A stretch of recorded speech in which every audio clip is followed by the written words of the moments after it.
Ladies and gentlemen, are you ready?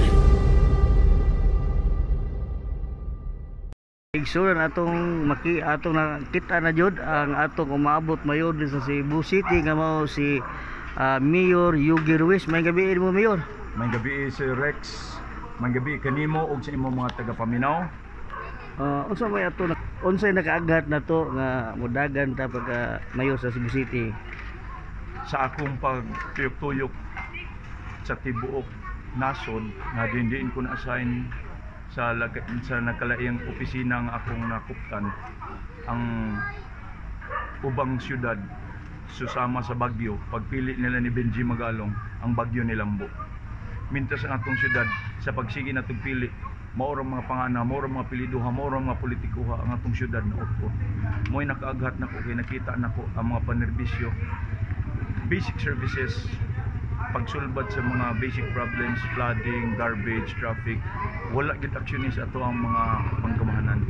Mo nang nakahukom ko nga I will present myself because of my experience being a national government agency executive, career executive service officer ko.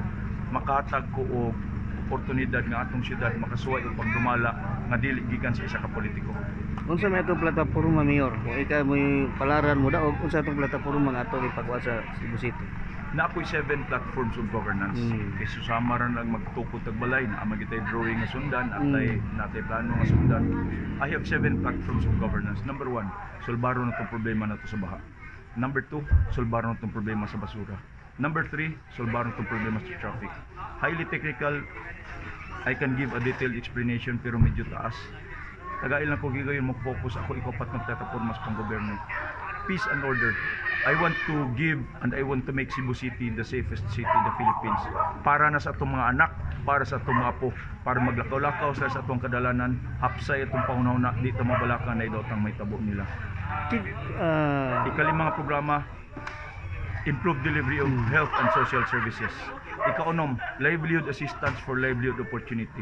Ikapito, socialized housing program. Mo ni atong more or less atong 7 platforms of governance. Kinsa man jud si Yugi Ruiz? Kinsa man jud si Yugi Ruiz?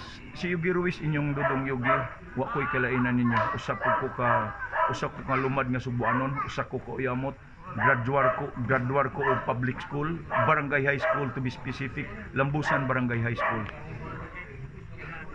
I am a doctor in philosophy. I am a doctor in management. Nigraduar ko sa Asian Institute of Management, nag-major ko in Strategic Disaster Risk Reduction Management Program. Nigraduar ko sa Development Academy of the Philippines. Nigraduar po ko sa International Law Enforcement Academy.